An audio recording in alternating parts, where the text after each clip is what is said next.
Boa noite a todos. Hoje temos uma live diferente. Nós vamos falar sobre novidades do Congresso, novidades do Congresso Europeu de Reprodução Humana.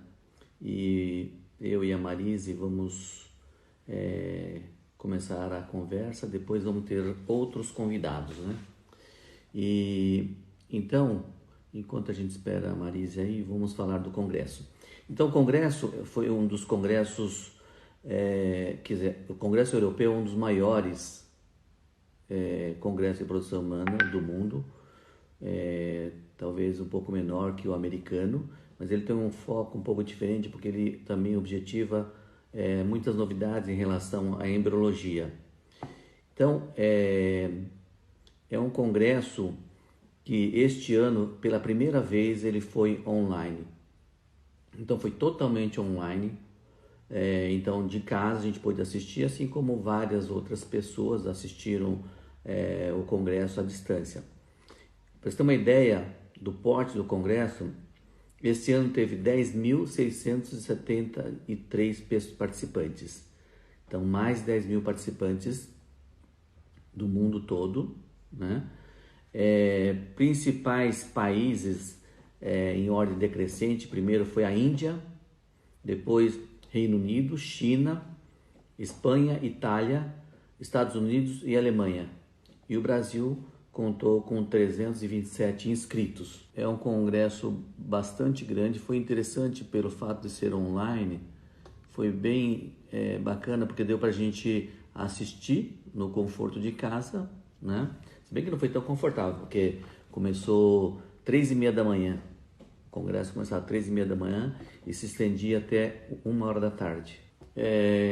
Como é que funciona o congresso? Aqui tem alguns médicos que estão entrando, mas tem vários outros que não são médicos, né? O congresso funciona da seguinte maneira. Tem os convidados que falam alguns tópicos importantes, né, de interesse geral, né, e as pesquisas. Esse europeu e americano é um pouco diferente do que é no Brasil, né? Esses congressos internacionais de grande porte, o que aparece bastante são as pesquisas de ponta, quer dizer, a pessoa está pesquisando algo no outro lado do planeta e ele vai apresentar a sua pesquisa. Então, em 7 a 10 minutos, ele apresenta o que ele levou anos pesquisando para mostrar o seu trabalho e dali surge uma ideia e essa ideia pode ser copiada, entre aspas, por outros que vão desenvolver alguma melhoria nesse experimento e depois vai para a prática. O que acontece às vezes, até de maneira exagerada, conforme até a gente vai abordar um pouco esse assunto, é que às vezes a pessoa vê algo no congresso e já aplica na prática, e às vezes sem grande comprovação. Por quê? É um experimento, alguma casuística que alguém faz, depois ele discute com a equipe e faz um trabalho com aqueles dados que ele viu no congresso, e depois várias pessoas no mundo fazem a mesma coisa até que chega um momento que tem uma verdade científica, né? E isso geralmente é por intermédio de um trabalho prospectivo, randomizado, quer dizer, é um trabalho planejado a médio e longo prazo com regras que fazem com que o trabalho seja confiável. E aí, depois disso feito, então, há mais credibilidade. O que deve-se evitar, né? Às vezes, é o exagero de utilização de uma técnica que foi recém apresentada no congresso e já utilizada na prática. Conforme falei anteriormente, isso pode não ser uma verdade científica ainda, né? Mas como foi apresentado no congresso de primeira linha, como é o europeu, então provavelmente tem um embasamento, porque então por isso que muitos colegas até acabam usando desse conhecimento. E nos congressos aparecem às vezes grandes descobertas, entre aspas, né? Grandes inventos, como acontece na evolução da medicina reprodutiva, mas faz anos que isso não acontece tão bem, né? O que aconteceu de relevante nos anos que se passaram, por exemplo, o B de proveta, feito por um biólogo, Edward, ele fez o primeiro B de proveta junto com o ginecologista. Então isso foi um grande avanço, porque desde então a medicina reprodutiva mudou muito. Isso foi em 78 o nascimento, depois no Brasil, Nakamura fez o primeiro bebê de proveta aqui no Brasil, em 83, 84. Depois teve outros, teve o congelamento em 83 de embriões, depois teve em 92 o ICSI, que é a colocação dos espermatozoides dentro do óvulo, também foi outra técnica bastante relevante, e essa técnica passou já do experimento para a população, né? Já foi utilizado sem grande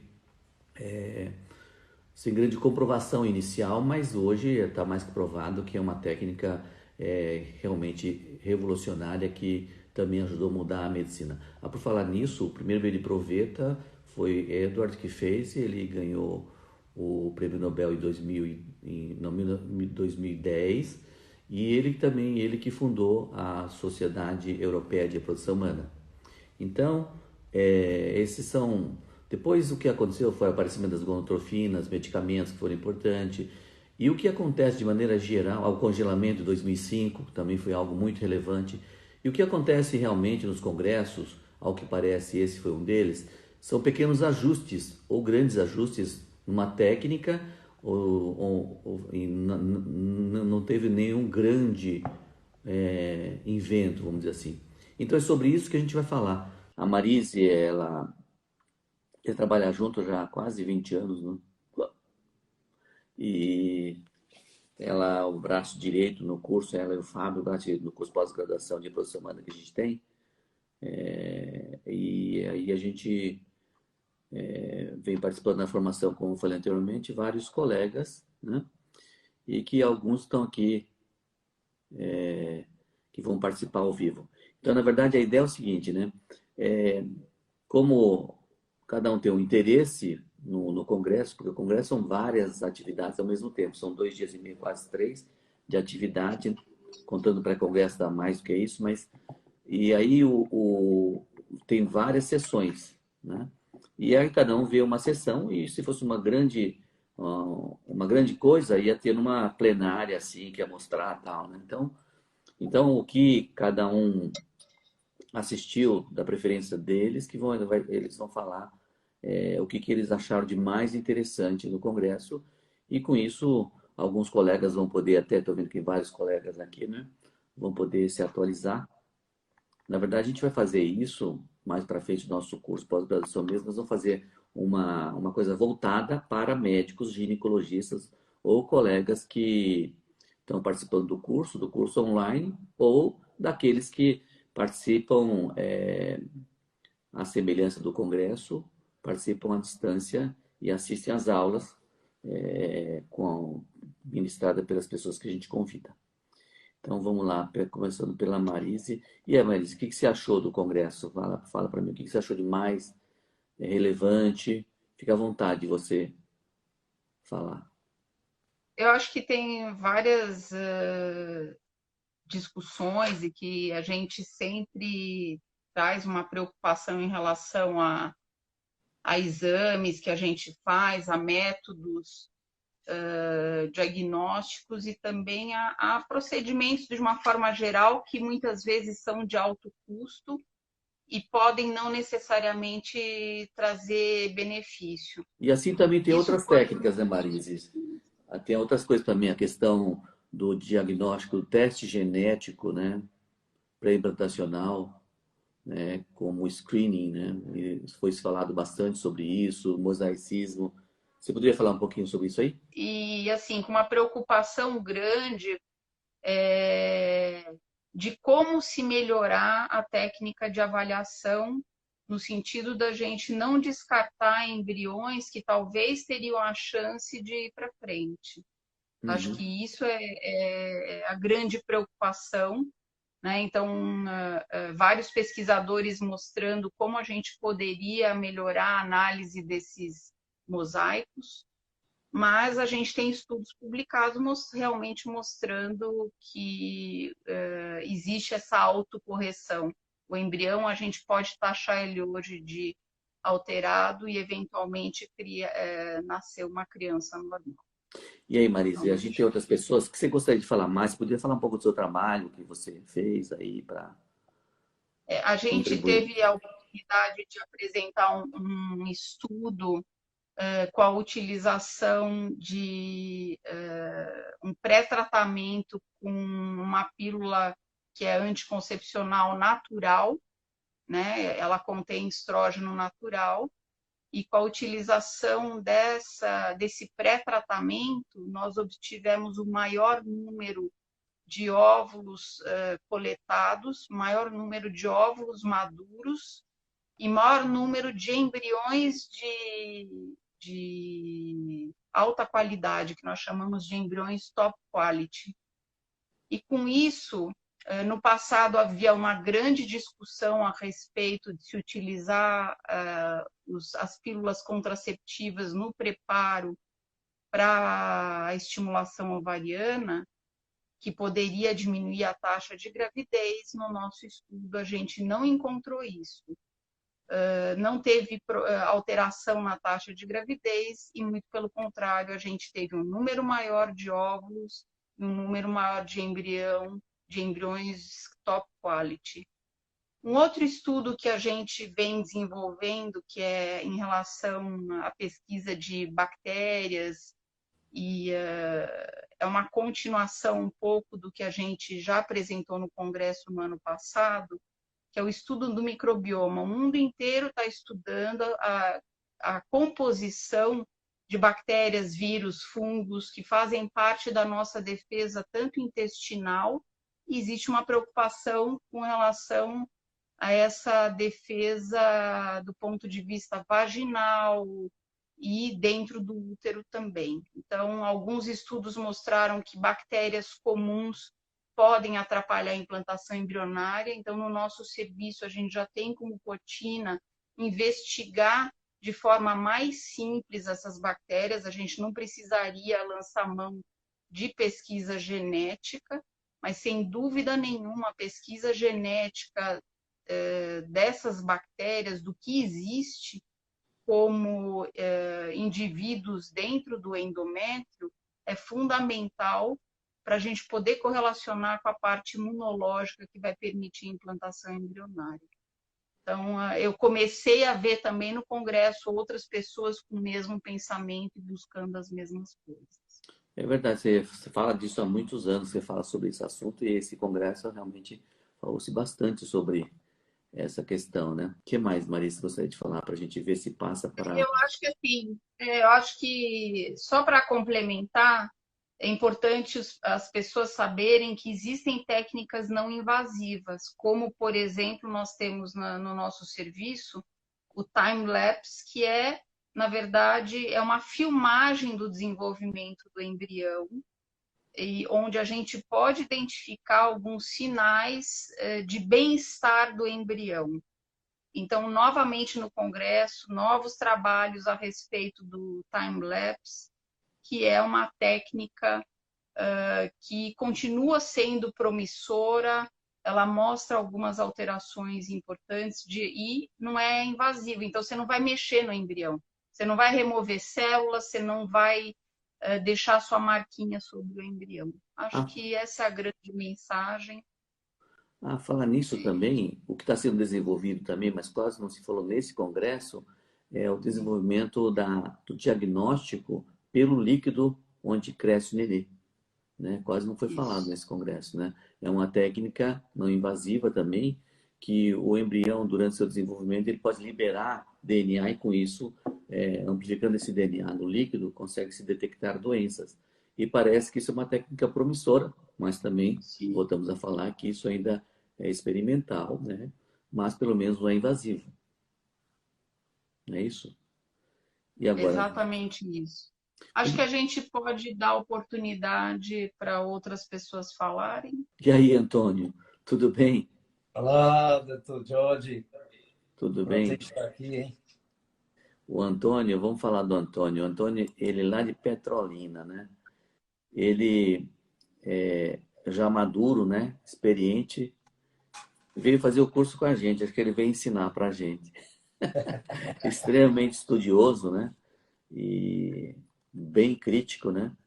Até quando termina o módulo, que ele faz o curso com a gente, então, quando termina, eu até pergunto para ele, aí o elogio dele eu falo assim, é importante porque ele é altamente crítico e, e ele tem uma clínica super bem sucedida em Petrolina, que faz bastante ciência avançada, vamos dizer assim, né?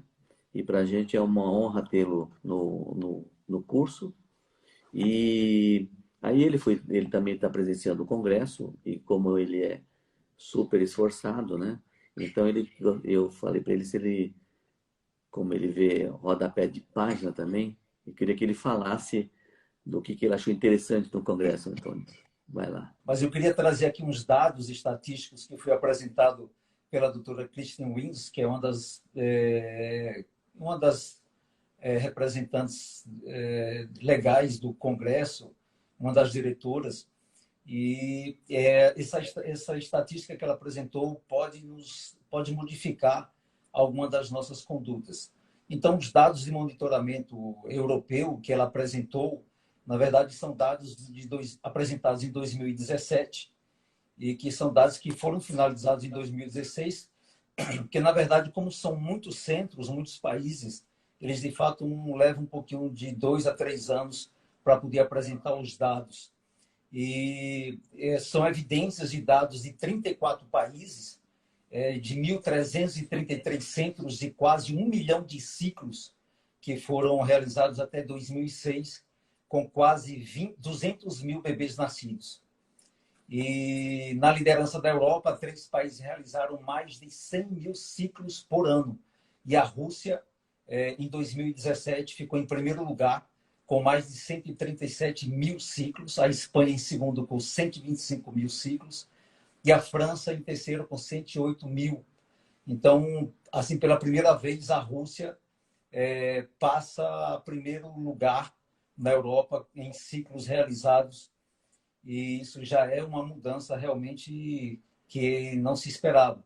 Então, os dados mostraram uma ligeira queda nas taxas de gravidez por aspiração. Então, diminuiu um pouco em relação ao ano anterior, de 2017, e foram calculados, então, 26%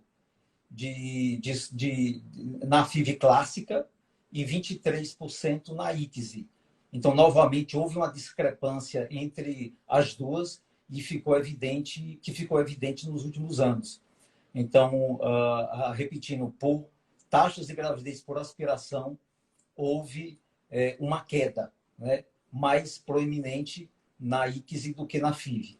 No entanto, as taxas de gravidez por transferência, apesar de pequena, continuam em alta.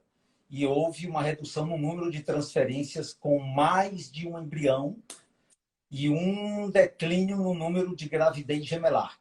Tá? Isso é importante.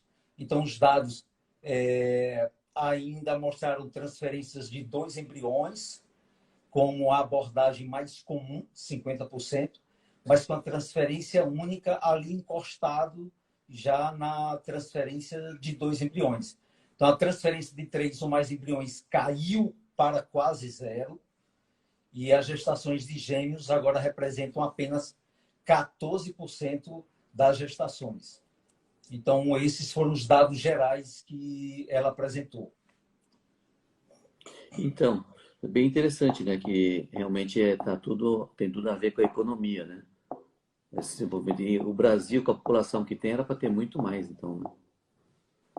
Só que o Brasil está crescendo e o Brasil já é o primeiro lugar da América Latina. Né? Com certeza, né? E você falou uma coisa interessante, negócio de transferência de embrião. Numa das palestras, né? A médica lá de Israel falou que lá até 32 anos transfere um só embrião.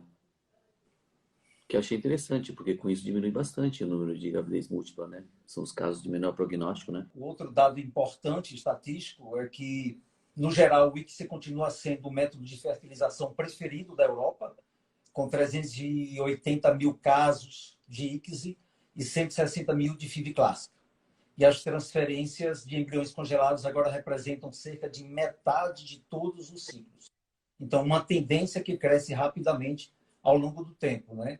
Depois de 2005, quando começou a melhorar com a vitrificação, realmente está tendo essa tendência de ter embriões congelados e depois transferir em ciclos com endométrio preparado. Isso é uma tendência realmente, né? Então, obrigado, Antônio. Para concluir minha participação, Jorge, Pode falar. Apenas apresentar, que tem outros para falar, que as taxas de gravidez e ciclo de transferência de embriões congelados e de oócitos próprios congelados foram mais altos do que a frescos, 43% contra 32%. Ou seja, a tendência também de se levar blastocisto, transferir blastocisto, é uma tendência hoje na Europa. É uma tendência e o congelamento também. Então, realmente, isso a gente tem observado também, essa tendência mesmo, né? Imaginar que metade congelado realmente é bastante. Então, são estatísticas que podem mudar a nossa conduta. Verdade. Mas boa noite para todo mundo. Acho que o que já foi falado até agora, né? Os colegas que já pontuaram aí algumas coisas, já deixaram tópicos bem importantes e algumas inquietações. O que eu queria dizer, uma coisa que a gente veio discutindo bastante aí nos últimos tempos, né, Jorge, essa questão aí da grande tendência da transferência dos embriões congelados e blastocistos. Então, realmente, isso é uma tendência que vem sendo mais aceita e mais praticada, eu acho que pelas clínicas do mundo inteiro. No entanto, teve um estudo bastante interessante e que mostra que a transferência de embriões congelados, ela leva a um aumento bem expressivo na taxa de fetos GIGs, que são os grandes para a idade gestacional, então que são os fetos os bebês que vão nascer mais gordinhos, e isso pode até levar a uma alteração, aí a uma possibilidade maior dessas crianças desenvolverem obesidade infantil. E também foi colocado em um dos estudos que podem existir mais alterações epigenéticas nesses embriões transferidos congelados do que nos transferidos a fresco. Então, isso eu acho que é um ponto importante para a gente pensar, né? Que não é aquela coisa, ou 100%, vamos fazer 100% congelado. Aí no nosso serviço nunca foi essa a nossa linha, né? A gente sempre tentou realmente individualizar e ter uma conduta não única, mas essa questão, e bem interessante, desse aumento de alterações epigenéticas. A questão dos grandes, dos GIGs, isso já havia sido falado bastante. Mas em relação à epigenética, eu achei que é um dado que a gente tem que pensar. Isso que você falou é muito importante, né? Essa questão da individualização, né? A gente não pode colocar numa linha de produção e achar que todos os pacientes são iguais. Por isso dá um certo trabalho, por isso demora algum tempo para a pessoa se formar, como a Rita, né? A Rita também fez nosso curso há uns 4, 5 anos atrás e foi ficando, né? Primeiro ano, segundo ano, e essa individualização que eu acho que é importante. Não pode ser radical e botar, como eu falei, botar a linha de produção na esteira que é tudo igual, não. Tem algumas diretrizes, algumas coisas que estão consagradas e outras não, né? E essa informação que ela deu agora, talvez daqui a um tempo, talvez seja contra... Como que é? Alguém lança o trabalho contra, né? E aí vai, né? Assim evolui a medicina. Até tem um prospectivo randomizado, multicêntrico e etc. Aí fica incontestável a verdade, né? O que mais você gostaria de falar? Outro ponto interessante, e até porque nesses últimos 3 meses, eu recebi muitas pacientes aqui na minha clínica com diagnósticos tardios de endometriose. Tá? O Alex está aí também, que vai participar, e ele, né, ultra especialista em endometriose, mas alguns pontos que me chamaram bastante atenção. A questão da preservação da fertilidade em mulheres que têm endometriose. Então, normalmente, nós costumamos dizer que a idade aí, custo-benefício ideal para uma preservação de fertilidade deve acontecer entre 37, 38 anos, ou a partir dos 35. Mas teve um estudo bem interessante mostrando que mulheres com endometriose, elas deveriam pensar mais cedo em fazer essa preservação da fertilidade, tanto pela questão da reserva, que vai acabar se esgotando, tanto também pela qualidade dos oócitos. Então, é um outro ponto que pode chamar atenção, e aí chama atenção até do ginecologista geral também, que eu acho que isso é uma missão nossa, Jorge, de estar passando essas informações também para o gineco geral. Então, mulheres com endometriose que tenham aí a pretensão de fazer uma preservação social da fertilidade, essa idade para que isso seja feita, a gente tem que começar a pensar fazer isso um pouco antes, um pouco mais cedo, tanto pela quantidade, pela reserva, quanto pela qualidade dos oócitos. Então, acho isso bem importante. Uma coisa importante que você falou, deixa eu frisar essa questão, é o seguinte: 38 anos, né, 37 anos é uma boa idade ainda em termos de custo-benefício. Se você congelar, provavelmente você vai usar esse material. Se você congelar aos 33 anos, melhor ainda. Mas o problema é que talvez você não vá utilizar. Aos 30 anos, talvez pouco provável que você vá utilizar. Agora, se você tem condição financeira e sonha em ter filho, então congele o mais precocemente possível. Senão, a qualidade não vai ser tão boa e também pode aparecer endometriose, isso tudo que a Rita falou. Então, realmente, deve-se tomar muito cuidado. Essa fase da pandemia que está ocorrendo, o que muitas mulheres elas podem fazer, procurar o ginecologista ou o especialista, tem vários. Graças a Deus, hoje tem muitos médicos que atendem reprodução humana com bastante eficiência, né? E façam uma avaliação da reserva ovariana e pensem em congelar. As clínicas já estão funcionando. Na verdade, boa parte das clínicas estão funcionando quase que normalmente. Por quê? Por quê? Porque tem que respeitar a vontade da paciente. A transferência ainda está falando-se para postergar, mas a paciente ela tem o direito de chegar e querer que faça da maneira que ela quiser que faça, desde que haja uma compreensão do médico e da paciente, o consentimento assinado. Os dois são maiores, né? Uma coisa que eu tenho falado é o seguinte, né? Como que a gente vai saber que daqui em setembro, outubro, vai nascer uma criança e essa criança vai nascer normal? Provavelmente sim, porque nada provou que possa acontecer alguma coisa ruim. Agora, como é que a gente vai saber se daqui 2 anos não vai ter essa criança, não vai ter um problema? Então, até quando que a gente vai esperar? Isso é uma questão. E outra, por que não se fala para evitar a gravidez, né, em pacientes que não têm infertilidade?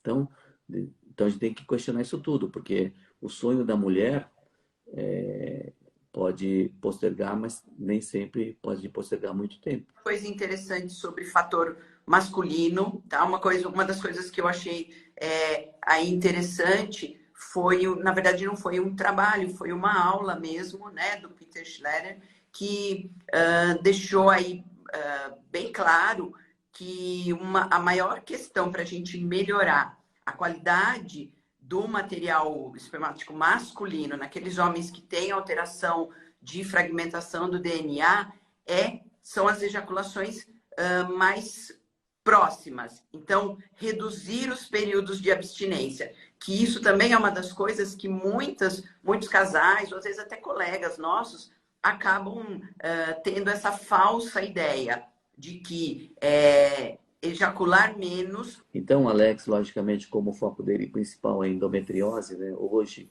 é uma referência nacional em endometriose, né? E já carregam a responsabilidade de um currículo de ser professor da Unifesp, né? Depois de um concurso público, então virou professor, mas ainda continua com a gente, né? Sim, faz tempo. Fez o curso com a gente há muitos anos atrás, e ele transita bem na endometriose, opera muito bem até com robô, né? Inclusive, como detalhe, né? lá no congresso foi apresentado a cirurgia, né?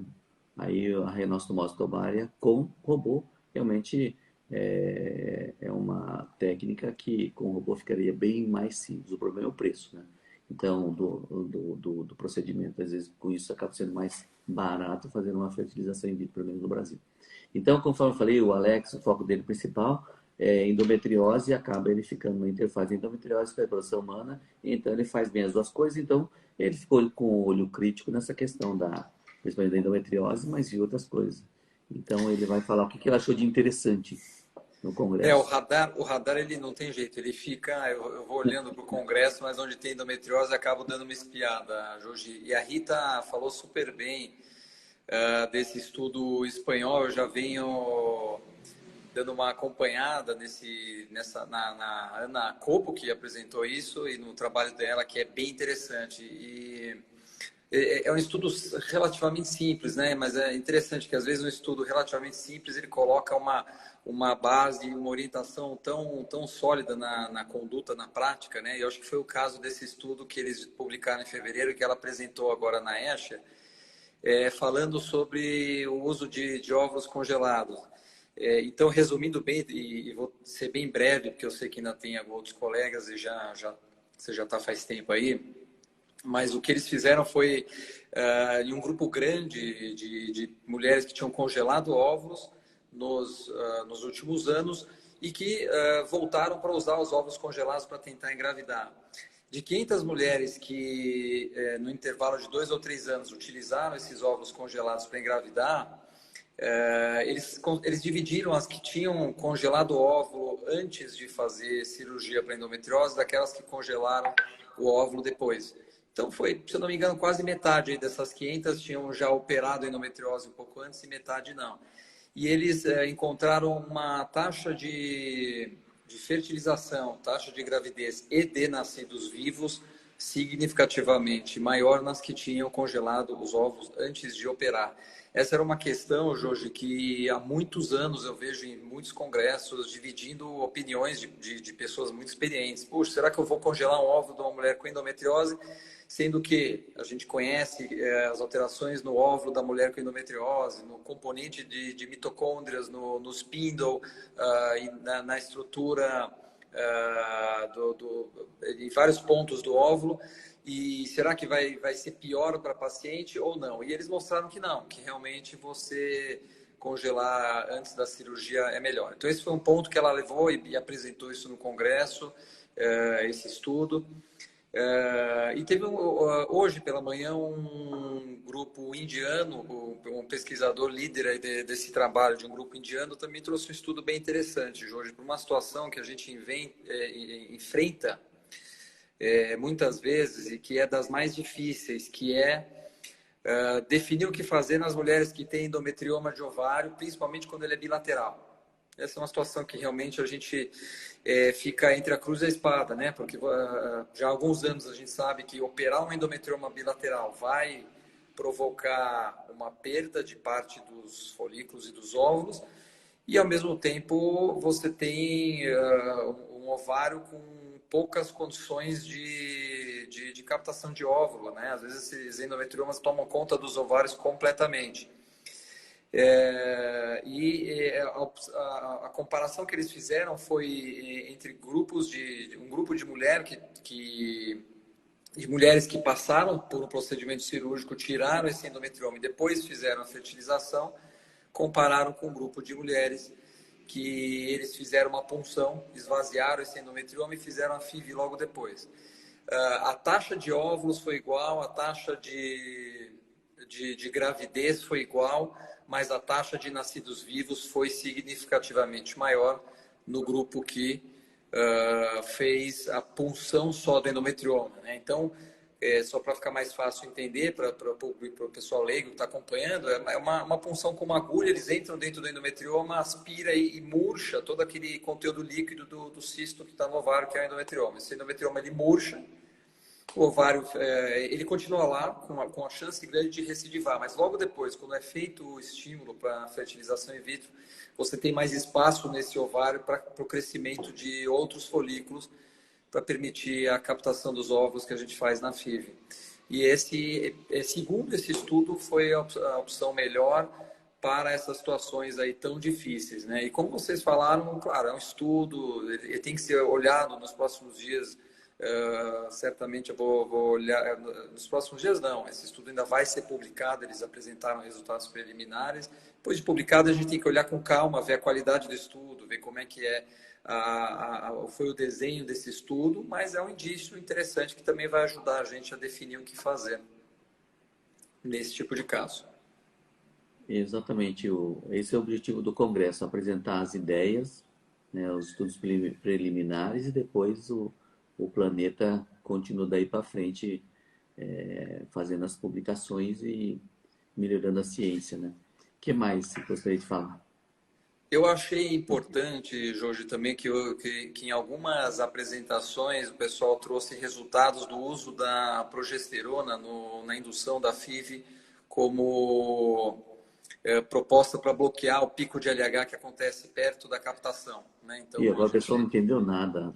eu vou tentar, eu vou modificar agora a linguagem. Então, a gente faz ao longo da indução para a FIV, a gente utiliza, prescreve para as pacientes hormônios para induzir o crescimento dos folículos dos ovários durante 10, 12 dias, mais ou menos, né, Jorge? Às vezes demora um pouquinho mais. Quando esses folículos já estão grandes e os ovários já estão crescendo, os níveis hormonais sobem, existe uma chance da hipófise liberar um hormônio que é o LH. E se isso acontecesse, a gente perderia esses ovos porque eles seriam todos liberados espontaneamente. Para isso não acontecer, já há muitos anos se usa uma medicação, uma categoria de medicação, na verdade, para evitar que isso aconteça. E há alguns anos a gente já vem conversando, e esse ano especialmente, em algumas ocasiões, a gente conversou sobre isso, né? O grupo todo, sobre a opção de usar a progesterona, que é um hormônio barato, um hormônio bem tolerado. Todas as mulheres conhecem, porque é um componente protagonista de todas as pílulas, e que tem essa capacidade de inibir o pico de LH que poderia atrapalhar a FIV. E se a gente considerar isso que também já foi colocado pela Marise, pelo Antônio agora há pouco, essa tendência de congelamento, né, que a gente vem observando, é uma opção bem interessante, porque é um remédio barato, ele facilita a organização de horários, né, do ciclo inteiro, e os estudos vinham mostrando, e agora, esse ano, no Congresso, mostraram realmente resultados iguais, utilizando a progesterona, quando comparado com os remédios que a gente usava até então. Para a mulher com endometriose, especialmente, existe um benefício potencial a mais, né, Jorge? Eu digo potencial porque isso ainda não foi profundamente estudado, mas algumas mulheres com endometriose, durante a FIV, elas sentem muita dor, especialmente aquelas que já têm muita dor no seu dia a dia. E você fazer o ciclo inteiro utilizando progesterona, que diminui o processo inflamatório dos focos de endometriose, eu não tenho dúvida que vai trazer um alívio e um processo com menos desconforto para essas pacientes. É isso aí que você falou, né? Que eu também falei no começo, a questão dos ajustes que vai se melhorando, né? E tem até uma apresentação que teve lá, que o colega falou. Uma das vantagens de você usar a progesterona também é a aceitação da paciente, porque não precisa tomar injeção, entendeu? Desde o começo toma pílula, não tem injeção, além do custo, né? E não é só porque é barato, porque funciona, né? Então, por causa disso, né, que a gente vem discutindo, né, inclusive o Silvio, que está assistindo, que ele cuida do Projeto Girassol, que é uma iniciativa de tentar minimizar os custos de alguma forma, mas não somente no Projeto Girassol, mas ele bolou uns esquemas aí que pode ajudar realmente essa questão do custo. Os médicos que quiserem encaminhar paciente para o Girassol, o Silvio pode orientar os colegas. Até essa é uma iniciativa que a gente teve. A gente tem a intenção de não somente formar as pessoas, mas também ajudar as pessoas a cuidar de pessoas para engravidar, entendeu? E usar o laboratório que tiver mais próximo, que tiver confiança, e com isso eu conseguir atender o maior número de pacientes possível. Esse é um sonho Até um amigo meu falou assim, que é isso aí? Ele usou um termo lá que eu não vou descansar enquanto não fizer isso, porque é anos que eu tento fazer isso, né? Acho que agora, cada vez mais, a gente está conseguindo chegar no formato, né? Depois de formar dezenas de pessoas, agora a gente está tentando resgatar essas pessoas que estão é, tímidas em fazer, então aumentando nosso grupo de gente boa que pode ensinar, com isso a gente consegue potencializar as ações. Quem falava bastante disso para mim era o professor José Pinotti, que era professor titular da USP. Eu, durante muitos anos, trabalhei com ele. Ele falava dessa questão de potencializar o que você faz. Você, como médico, vai incorporando conhecimento ao longo da vida. Depois você tem que passar isso, botar isso para a sociedade, para alguma coisa que você tem que fazer, doar, né? Quem faz muito isso é o pessoal, aqui no caso não é dinheiro, mas quem tem, principalmente os americanos, né? Não sei se é talvez por causa de ser judeu, não sei, mas ele cresce, ganha muito dinheiro, depois distribui, né? É interessante isso, né? A gente aqui na questão não é dinheiro, mas conhecimento a gente vai adquirindo, então acho que tem uma hora que você precisa realmente começar a retribuir para a sociedade que tudo que a sociedade te deu. Eu acho que isso é importante, não cada Sim. vez mais. E você tem feito isso e nessas últimas semanas, então, mais ainda, né, Jorge? Com essas lives quase diárias, né? Tá distribuindo. Agora tem live aí, tem material para um montão de dias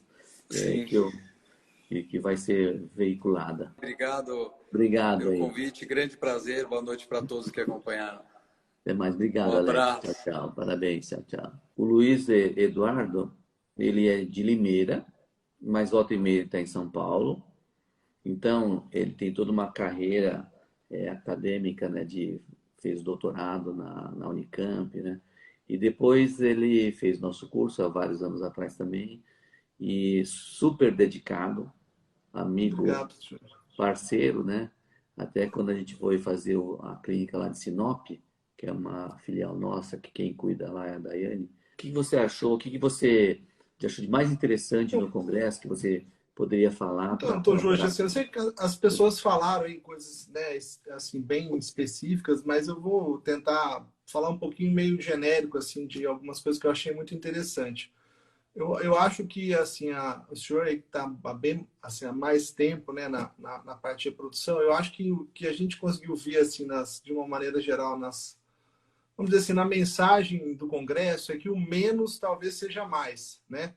Então, assim, tanto no ponto de vista de indução, de você, né, meio que modular aí a indução de uma forma individualizada para que não se tenha, né, tanto risco de ter um estímulo exagerado, né, que isso prejudica não só no sentido de riscos, né, para paciente, como também no sentido de você ter uma melhor, vamos dizer assim, ambiente para que tenha a implantação, né? Então, assim, tanto na questão aí de estímulo, como na questão que já foi mencionado aí, né, da tendência talvez aí de fazer o congelamento de todos os, assim, ter uma tendência a congelar os embriões e fazer uma transferência num outro ciclo, né?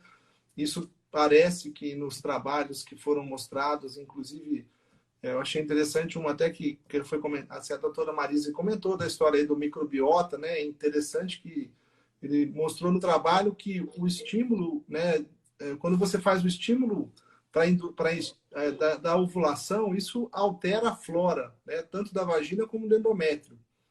E isso poderia estar associado a menor taxa de implantação quando você faz transferência a fresco. Como o senhor já comentou, lógico que são trabalhos, enfim, né, que não são verdades absolutas, mas eu acho que realmente tem uma tendência, às vezes, de você fazer a transferência de embrião congelado, você consegue, de uma certa forma, promover um ambiente melhor, né, assim, uma receptividade melhor do endométrio. Então, foi uma coisa que eu achei que teve uma tendência aí, né, assim, de uma maneira geral, nas palestras, né. Uma outra coisa também que me chamou muita atenção foi a questão aí do papel do fator masculino, né? Que eu acho que começou a se dar mais não sei se é mais importância, mas de estar um pouco mais aí em evidência, né? Principalmente tanto na questão das taxas de sucesso de fertilização, como relacionada aí às falhas de implantação, né? Em relação à questão aí de fragmentação do DNA, ou seja, né, ao longo da vida, principalmente, né, existe a máxima de que o homem pode ter filho toda a vida, né? Então isso não é totalmente verdade. Então, né, principalmente também a idade e outros fatores ambientais, principalmente relacionado aí à obesidade, a questão de, né, sedentarismo, alimentação, tudo isso interfere diretamente na qualidade do sêmen e, de uma certa forma, também diretamente nas chances e no resultado da fertilização. Então, eu achei muito interessante, foi muito abordado essa questão masculina, né? Que é uma coisa que às vezes a gente meio que não esquece, mas fica parecendo que é só o problema da mulher. E eu acho que eles deram uma abordagem bem interessante nesse sentido, né? Até o fator masculino, que é o homem, o sêmen levando até aborto também, né? Tem menos Isso. taxa de gravidez, mudar Você não a precisa ter produção, um tempo grande, abstinência. né, para fazer a coleta. Pelo contrário, parece que realmente você fazer a coleta do sêmen o mais próximo possível, né, do tratamento, isso melhora a qualidade, né, do espermatozoide e principalmente diminui essa fragmentação do DNA aí, né? Para quem não é leigo, na verdade, o que significa isso? Existe um material genético, lógico, né, dentro do óvulo e dentro do espermatozoide. E essa fragmentação é como se esse material genético do espermatozoide fosse deteriorado. Então, ele pode dificultar a formação de um embrião saudável ou até mesmo não gerar um embrião, né? Então, seria mais ou menos isso aí para as pessoas que estão, né, mais leigas, né, nesse sentido, né? Então, Exatamente. e Pode eu falar. achei interessante um trabalho também que é experimental, mas um pouco na linha aí do que a Marise falou e que o senhor falou aí da questão de tentar identificar o embrião, né, ou seja, aquele melhor embrião sem ser de uma forma invasiva, né, que é o uso aí vamos dizer assim, de inteligência artificial, na verdade para poder qualificar melhor os óvulos, né? Então eu achei bem interessante esse trabalho, que a gente pensa muito no espermatozoide, na classificação do embrião. Então se não me engano, foi um trabalho de um grupo, se não me engano, italiano, não tenho certeza. Assim, ele mostrou que consegue, mais ou menos na mesma situação, mais ou menos como o time-lapse aí, você identificar aqueles melhores óvulos que teriam uma chance maior de fertilizar e uma chance maior de evoluir para blastocisto. Eu achei bem interessante isso. Lógico que, como o senhor falou, né, é uma coisa ainda experimental, mas que eu falo assim, que hoje a gente tem uma tendência a tentar identificar o melhor embrião e o melhor endométrio, né? Ou seja, o melhor momento para que você transfira aquele embrião e tenha um maior sucesso. Então, eu achei esse um trabalho muito interessante que eu achei, assim, entendeu? Bem bacana. Falou-se bastante em inteligência artificial, né? Isso, né? A Isso tecnologia para associar, né? Mas, enfim, de uma maneira geral, acho que as pessoas já comentaram aí as coisas mais, né, relevantes, a questão aí mesmo. Eu acho que uma tendência a isso, e um pouco como o Alex falou da história do uso da progesterona, eu também senti um pouco uma tendência da questão de você meio que diminuir o custo para que você consiga, de uma certa forma, ampliar aí, né, o número de pessoas que possam ter acesso à reprodução humana, né? Que não só aqui no Brasil, mas no mundo também, o custo ainda é algo que acaba restringindo um pouco a participação, né, de pessoas em relação aos tratamentos, né? Então, essa questão de mudar aí algumas coisas e diminuir a quantidade de hormônio para estimular faz com que você, de repente, também tenha aí uma maior ampliação de pessoas que possam ter acesso com um custo menor, como o senhor estava falando anteriormente também. É isso aí, né? Acho que o Congresso, como eu falei no início, né? O Congresso tem o objetivo de apresentar o resultado de pesquisas, né? Então, nem sempre ainda é verdade final, geralmente é o Sim, começo, né? com certeza. Então, que deve-se, com cautela, utilizar o que a gente aprende com essas experiências. Mas eu acho interessante, assim, como o senhor falou, não são verdades, mas abrem horizontes, né? Ou seja, para que você, de repente, teste coisas, para que, óbvio, né, o que a gente quer é melhorar o resultado, ou seja, para que a pessoa tenha mais chance de engravidar e menos chance de ter falha, né? Eu acho que é isso, né? Na verdade, assim, não teve nenhuma grande descoberta, mas teve ajustes. O ajuste é importante para você conduzir os casos com mais inteligência, com mais melhorando os resultados dessa maneira, né? Então, vou ter essa finalidade do Congresso, O que vai ser interessante agora, né? Esse foi o primeiro grande congresso de reprodução humana. E Sim. qual que vai ser a tendência agora, né? Porque, inclusive, como foi o congresso, a gente já fez aqui no Brasil, né? No nosso curso, a gente fez dessa forma já, né? Até Sim. o ano passado, eu fiz um simpósio, foi exatamente dessa forma. A gente gravou as aulas, né? E depois convidou as pessoas para acessar a tal hora aquela aula. E depois os convidados ficaram para responder as perguntas. E foi dessa forma mesmo, né? As aulas estavam gravadas nesse congresso e as pessoas estavam, cada um em um canto do planeta, respondendo as questões ao vivo. Um abraço Eu aí. agradeço Tchau, mais tchau. uma vez. Um abraço, Jorge. Fica com Tchau, Deus. tchau.